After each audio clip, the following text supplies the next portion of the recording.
Hello, and thank you for joining us. My name is Leslie Hatfield. I'm a partner and the Director of Business Development at Integrated Financial Group in Atlanta. Welcome to our Education and Empowerment Series, where we will be bringing our audience conversations with some of the smartest and most successful professionals in their field. I'll be co-hosting today's webinar with my partner, Kevin Garrett. Kevin is a nationally recognized independent fee-based financial advisor who was recently named an advisor you need to know in the Southeast by the Wall Street Journal. Hi, Kevin. Hey, Les, how are you doing today? Good. I'm excited to be doing this. Me too. Hey. Kevin, our guest today is Jere Metcalf. Jere has been named the top 4 individual agent company-wide at Atlanta Fine Home Sotheby's International Realty with awards such as Best Realtor in Atlanta. And Jere today will be talking with us about the 4 things that will make or break the sale of your home. Hi, Jere. Hi, good to see y'all and good to be here. So glad to have you. This is awesome. So the 4 things that we've got to talk about today is price, present, promote, and negotiate, right? But not in that order. Right. Okay, that's just what I Yeah, I'm already lecturing. No, yeah. So, but no, that's exactly it. So it's how do you present it? You've got to prepare your house and present it first. And once it's ready to present, you continue a presentation, but in that presentation, there's a promotion. Now, in promoting it, when you're determining how to present and promote, you also determine a price. It's part of that factor. You hear people talk about price is everything. Not really. It impacts everything, but it's not everything. Mm-hmm. It's affected by other things, such as present, promote. Number 3 is price. And number 4 is when we present, promote, and price it correctly, we have the opportunity to negotiate. That's awesome. Before we get into all of that, because I can't wait to hear about this, and especially this is such a hot season for selling your home, would you mind just giving us a little background of Jere Metcalf? You have such an interesting story, and I think our audience would love to hear a little bit about you. Sure. So it's funny. People say, Jere, how did you get into real estate? And how I got into real estate was, frankly, it was it was the only option. Job wasn't for me. And the reason why was I had grown up, good life, all of that. And then I, just made a lot of mistakes in life and was in a position where I didn't have, there's a story before the story, but the beginning of the real estate story was didn't have a car, didn't have money, maxed out credit card. I had to figure out how to make it. And the job just was not in my wiring. I had figured that out. So I had to figure out how to become an agent. And I kind of started from the bottom and made my way up and just did that in really coming from a place of delivering value, learning the business, understanding the business. It's not just about getting listings and getting deals, but it's about presenting and offering value and understanding your value, which is really the way that I became so successful. And it's really how and why I love what I do so much today. That's awesome. I love those stories where it's like true grit, Oh, yeah, it was. It was where awesome. you are, and that's perseverance. I've heard your story. I've heard you speak several times, and you truly are just an inspiration of nothing's going to stop you, and hopefully your trajectory will just continue because you are at the top of your game here in Atlanta for sure, and nationally very recognized. Well, thank you. And of course, my clients like that about me, but thank you for saying that. For sure. So, hey, Jere, I appreciate hearing that too, because unlike Les, I haven't heard that story, so I think that's pretty cool and certainly inspiring. One of the things, I guess, the reason I'm so excited about having you here today is that one of the biggest assets that our clients have is their home and or real estate. And so I'm really interested to hear your thoughts on the things that they have to do to kind of make or break the sale of their home. Mm-hmm. So maybe you could just start off with the first one, and then we'll probably ask some questions as you go through it. Okay. I almost am like, man, I should have a PowerPoint on this. So on the present, I'll review the 4 real quickly for everybody. Present, promote, price, and negotiate.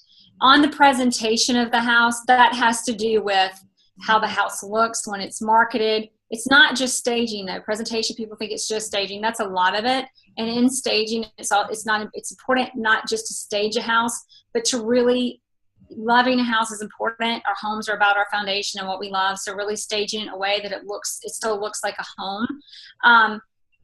The other things in presenting are the marketing, when it goes online, what do the photographs look like? And that is within the promotion, but it's the presentation is kind of the content of the promotion. The house, how does it look?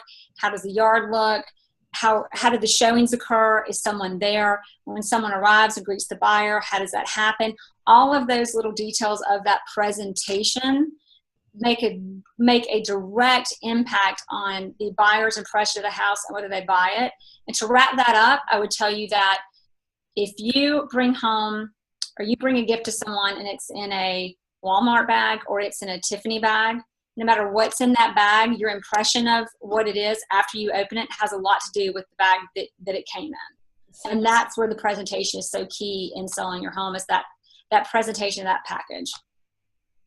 That's a great visual. Do you get into a little push-pull with your clients in terms of when you're making recommendations on how to stage the home, and they say, well, I want it this way and that way. How do you deal with the conflict that happens there?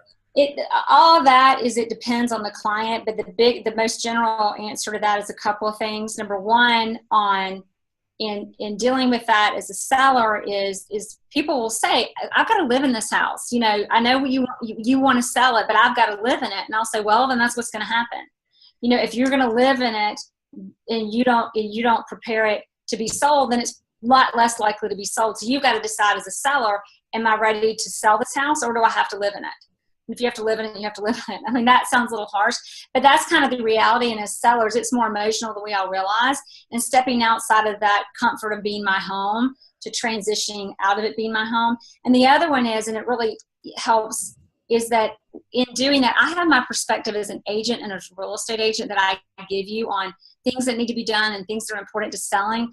But there are more detailed things that people who are professionals in the industry of decorating are very good at. So I also have my input, but I let my stager / decorator be the bad guy and let them come in. And it's also a more objective party because as the agent, you've got to love the house. So I like to just keep loving it and let the professional decorator come have better ideas as a professional what they do, give their input, and let them be the bad guy a little bit. Good point. Yep. So, yeah. So what's the next point that we have to go to?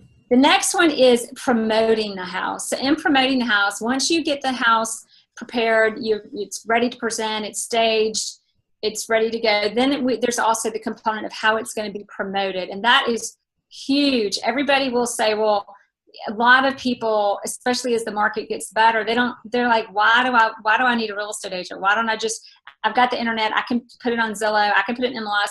What do I need a real estate agent for? Well, you need a real estate agent for a lot of reasons. With a real estate agent, promotion is also another word I use that is in how you're positioning it. A real estate agent knows how to describe it online. A real estate agent has access to a lot more sites, a lot more, sorry for stuttering, but they've got, for example, you've got the promotion of it. I'm thinking too big here. Like a small example is in social media.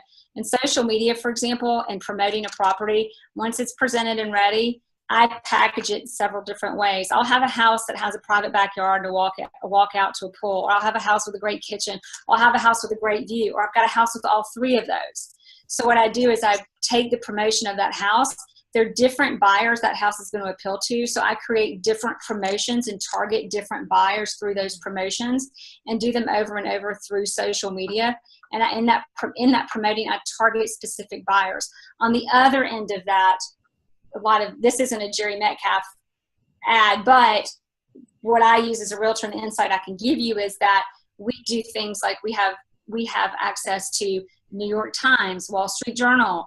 Every listing goes on there, Jowie.com. Jowie's the Zillow of Asia. So we have all of our listings going in there, and all of those are ways that we're promoting the house and getting them in front of the right audience to make sure once it's properly presented and then it's properly promoted in that presentation, then we can get the buyer and get them at the best price. Which, before I go to price, do you have any more questions about that? Well, I think one of the things that I was going to mention to you, and it's probably more just a compliment than anything, is I've watched a number of your posts online, and whether you have the drone flyovers that come in, and just present the house in such an amazing way, or you do do other types of listing online, but I've just found it to be really first class and very clean looking compared with a lot of what we see out there. And I guess that gets back to that whole issue around the Walmart versus the Tiffany packaging. Exactly. And on that, to get a little bit more into promotion, we'll do things like really take into consideration people's attention span. For example, we have 2-minute videos. Not everybody's going to watch a 2-minute video, because a lot of people, especially the higher the price point gets, the more spontaneous purchases become, because you're telling people the more expensive the house, the more likely you're going to find buyers who they don't. I've had a lot of houses sell. They don't realize they're going to buy it, or they even look for it a long time before they pull the trigger. So doing, for example, I've got a house, back to that great view. I've got a house with a great pool. So I'll just feature the pool, and then I'll lead them in to learn more about it, because the pool grabbed them, or the view grabbed them, or somebody loves, or on the flip side of that, you may have a house that's either exciting or a moderate price point that's for a more practical buyer. And that buyer, though, is looking like, let's say, I'm not going to spend more than, this is Atlanta market, $600,000 is the listing I have, but it had a spectacular kitchen. So we really went and pulled and marketed the kitchen, target marketed to people who love to cook and are moving, or people who just love to cook, because they'll see the listing and they love the kitchen, but they'll start sharing it with their friends who might be moving. It's just, it's like you got to cast a wide net, and then you've also got to get really honed in on who that specific buyer might be, but take into consideration making sure you get full reach to everybody who could possibly see it and might buy it. Gotcha. All right, let's move on to the third item. Pricing. So when it comes to pricing, everybody, I mean, that is the first thing people want to talk about, is pricing. Is where do I price it? And all of that, the pricing component, I mean, there's so many things to say about pricing. You've got to price it right. In that, if you can promote and present a house all you want, and if the house is priced above market, buyers, especially these days, have too much access to anything and everything that's available, or at least listed for sale. There are things that are available that you don't know about, which is another story on what real estate agents are also great for. But on that end is that if you have a house that's really well presented and really well promoted, but also $100,000 or whatever $1,000 more than what the market value is, or let's talk percentages, 10% more than market value, than what the market says it'll sell for, and your average list to sell price ratio is at 4%, which is about what it is today, or you could actually argue 2%. Then all of a sudden, you're selling other listings. You've got all this great marketing, all this great promoting, so that people can come in and go, wow, this is a great house. I like this neighborhood, but that one's very similar but cheaper, and you just sold other houses. And that's the last thing I'm in the business to do. Yeah. I like to list houses, but it's to sell them, not just to list them. Well, and you hear about, and you see this all the time. You drive around and people start with a, for sale by owner, and I think, and it will sit and it will sit and it will sit. And a lot of, what you're telling about the presentation and how it's promoted. But I always feel like, because it is such an emotional thing, your house, people tend to price it way, way high, because when you inevitably they end up with a realtor, because it sits on the market for so long. They end up with a realtor, and then inevitably that price comes way down, because they have like this thought of their house being worth so much more, and they haven't done all the other stuff to present, promote, and they've got a crazy price. And it goes both ways. For example, the average list to sell price of a for sale by with the average home that's sold unrepresented, the average sell price of an unrepresented home is 20% less than a house represented by a real estate agent. Really? So, and a lot of times a house has been, I'll take a property that, not always, it really the market, and the market means the buyer. The buyer prices the house. And that's important to remember. It's the agent, people interview and they say, well, where are you going to price this house? I'm not going to price this house. I'm not doing that. I'm going to give you information, I'm going to give you advice. I can recommend a price. I can tell you whatever you want. But ultimately, as the seller, you're going to put the price tag on that house because it belongs to you, with information, so that you're educated in where you want to be, there are too many assumptions in telling a real estate agent, what is it, where are we going to price it? Because until you decide if I can let the seller decide the price and educate them, and I can advise them, I give prices and say, this is what I recommend. But if I can advise you on, if you price it at this is the most likely outcome, you're determining the price on the house. But where I'm going with that is that it really is about when this house is properly presented, when it's properly promoted, what is the price that's going to make it happen? And if it's not properly presented and properly promoted, you're just kind of gambling. So, yeah, it strikes me that there's a lot of subtle value that you can be bringing to the table. I mean, sometimes you have to tell the client that their baby's ugly, I guess, right, which is a hard thing for anyone to absorb. But also consulting with them and putting them in the best position of being successful is really a key value that it sounds to me like you bring to the table. Exactly. And a lot of that pricing, everything overlaps in this, the present, promote, price. And that also kind of comes into negotiating. In that negotiating component, once you price it, if you know you've got the right price, you're in a position to negotiate much better, because we're talking a little bit about communication with seller, communication with buyers. Negotiating comes often before you ever get the offer. I've had listings where I priced it, or the client, we priced it, we put the price on the market, we know the price is good. And we'll usually, like 95% of the time, there's no way to prove the statistic, but it's often your first offer is your best offer, but not always. And I've had numerous occasions where we receive an offer and the agent says to me, I've been in the business for 14 years, long enough to be friends with most of the real estate agents active, especially all of them active in my market. And Jerry, you're not going to get a better offer. You just need to take this one. No. And that comes down to negotiating. And this isn't really necessarily a negotiating tactic. It's more of a, you presented, priced it, and promoted it right. But I guess it is, because as an agent, I can tell them, no, it is priced right, and I am going to sell it for more money, and you need to get your act together and get me a better offer, or it's not going to, or your buyer's not going to get it.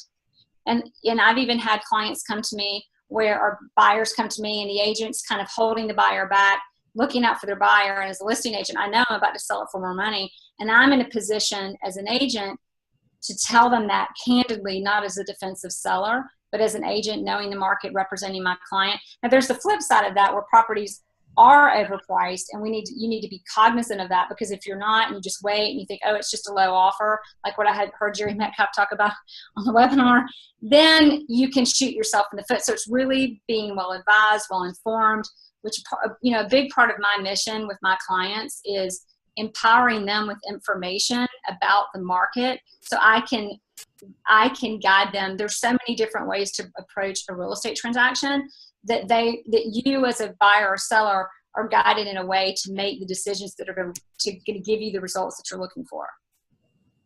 Well, that's great stuff. And I tell you, as I was listening to you, one of the things that I was thinking about that I would love to have you come back and talk to us about is that I have a lot of clients also that are interested in having second homes, in some cases third homes.